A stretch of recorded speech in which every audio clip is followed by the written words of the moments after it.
Assalamualaikum warahmatullahi wabarakatuh. Nahmaduhu wa nasta'inuhu wa nastaghfiruh wa na'udzu billahi min shururi anfusina wa min sayyiati a'malina. Man yahdihillahu fala mudilla lahu wa man yudlil fala hadiya lahu. Wa nashhadu an la ilaha illallah wa nashhadu anna Muhammadan abduhu wa rasuluh, amma ba'd. Alhamdulillah, tuan-tuan dan puan-puan sekalian, kata Imam Ghazali rahmatullah alaih, dia ceramah syarahan hebat-hebat. Kita kadang-kadang dengar ceramah kan, bersemangat, berkobar-kobar. Dia macam malam tu hujan, esok keliling basah. Malam tu hujan, esok keliling basah.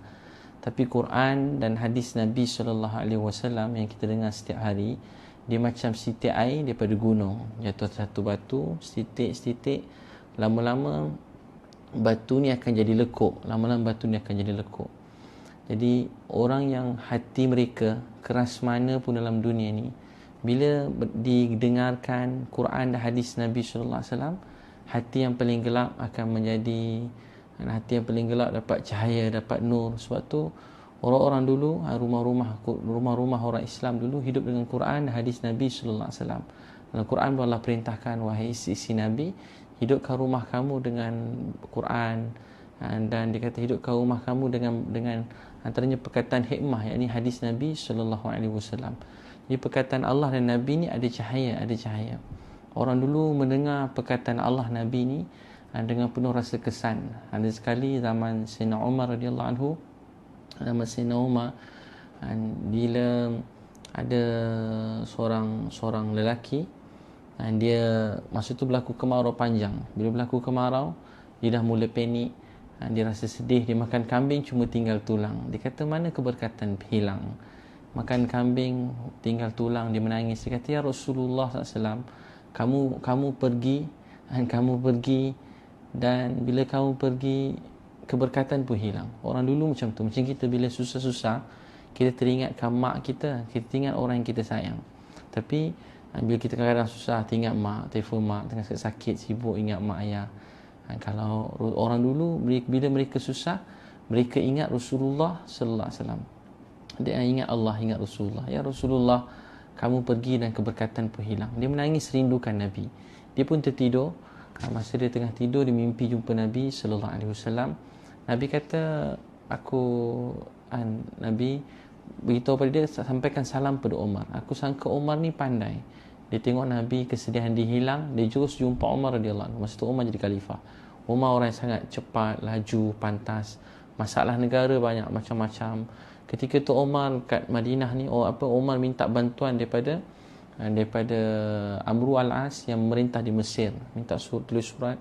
Maka Amru kata, kami akan bantu. Mesir di bawah kerajaan orang Islam. Kami akan hantar makanan yang paling depan, bawa unta bawa makanan paling depan di Madinah.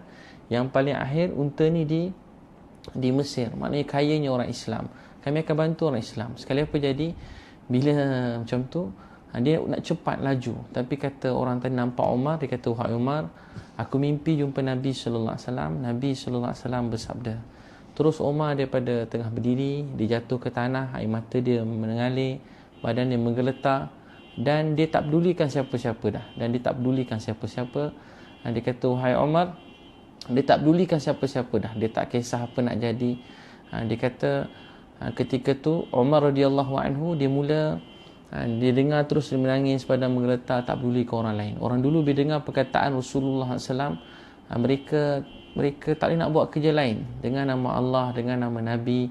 Buat hati mereka rasa, sebab mereka mencintai Nabi SAW. Kita kalau dengan nama orang yang kita sayangi, kita rindui, kita dengar menangis. Umar tu menangis, tak boleh buat kerja lain. Macam tu kita nak usahakan keluarga kita dan mendengar perkataan Allah dan perkataan Nabi sallallahu alaihi wasallam. Dengan perkataan Allah, dengan perkataan Nabi. Bila kita dahulukan Allah dan Nabi dalam rumah tangga kita, akan datang ketenangan. Ada seorang jumpa saya, dia keluarga dia selalu bergaduh, dia tak tenteram. Saya kata, dengan dia hidupkan taklim dalam rumah belum? Dia kata belum lagi. Saya kata, cuba hidupkan taklim dalam rumah. Dia mulakan sekejap je, tapi isteri tak nak dengar. Saya kata, isteri tak nak dengar. Saya kata, hadiahkan bunga. Dia bagi bunga, kemudian dia buat taklim. Bila dia buat taklim, keluarga tu jadi berkasih sayang, suami isteri jadi berkasih sayang. Sebab tu bila ada Quran, hadis Nabi SAW, akan datang ketenangan, kebahagiaan, datang rasa bahagia. Sebab tu siapa pun dalam dunia ni atau pemula amalan taklim, setiap hari kat rumah. Sebab tu saya bersemangat, ke mana-mana saya seronok nak kongsi amalan taklim ni, nak kongsi amalan taklim. Jadi tuan-puan sekalian, mulakan kat rumah masing-masing. Saya pesan diri saya, pertama, mulakan kat rumah kita. Dalam taklim ni ada beberapa perkara lah. Pertama, dalam taklim kita kena duduk suasana baca Quran, cek bacaan Quran keluarga, cek bacaan Quran. Kedua, dalam taklim ni kita buat beli buku hadis Nabi SAW. Contoh muntakhab hadis, antaranya ada 7 bahagian, tanda setiap bahagian. Satu hadis ulang 3 kali, dengar dengan perasaan, cinta, seolah-olah Nabi SAW cakap dengan kita. Walaupun yang baca tu anak kita, kita terasa macam Nabi SAW bercakap dengan kita. Kita rasa seronok, cinta. Kemudian hidupkan bacaan tu tentang nilai-nilai. Bukan hukum hakam, kita kena jumpa ulama, alim ulama, orang-orang ustaz-ustazah yang mahir. Tapi hidupkan bacaan kepentingan nilai, iman, solat, ilmu, zikir, akhlak, ikhlas, dakwah, berjuang di jalan Allah. Kemudian ketiga, wujudkan suasana cerita sahabat, sifat-sifat sahabat. Biar anak-anak kita boleh cakap cerita sifat sahabat. Macam hari ni kalau sebut pasal bola, orang lelaki semua boleh sebut pasal bola.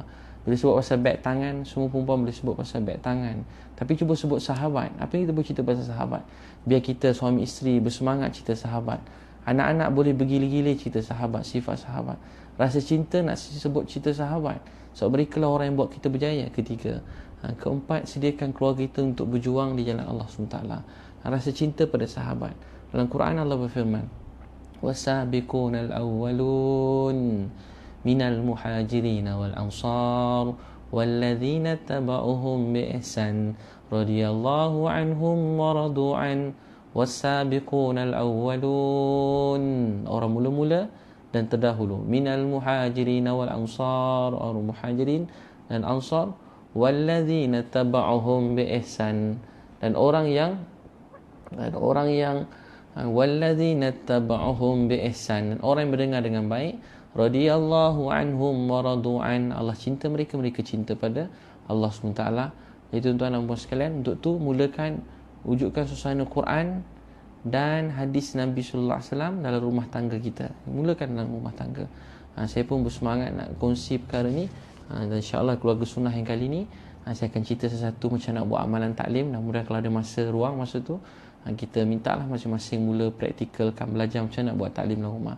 Nampak kecil, simple macam sekolah tadika, tapi dengan kesan Quran dan hadis Nabi SAW, keluarga kita akan berubah. Jadi tuan-puan sekalian, boleh daftar di www.keluargasunnah.com, www.keluargasunnah.com. Sebelum 15 ni pendaftarannya, KL, Johor Bahru dan Pulau Pinang.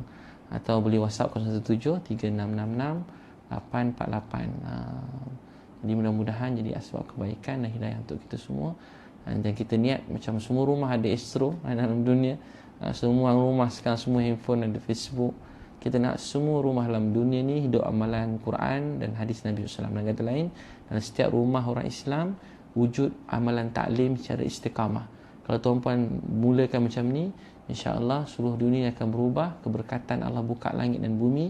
Insya-Allah tuan-puan kita niat, mudah-mudahan sebelum kita mati, saya saya niat supaya setiap rumah dalam dunia, dalam seluruh Malaysia ni, seluruh Kuala Lumpur, seluruh Malaysia ni hidup amalan taklim. Mudah-mudahan hidup amalan taklim. Inilah amalan yang sangat besar, sangat mahal. Nanti saya letak nombor telefon kat situ, saya edit nanti, mudah-mudahan sebab kebaikan. Wabillahi taufik.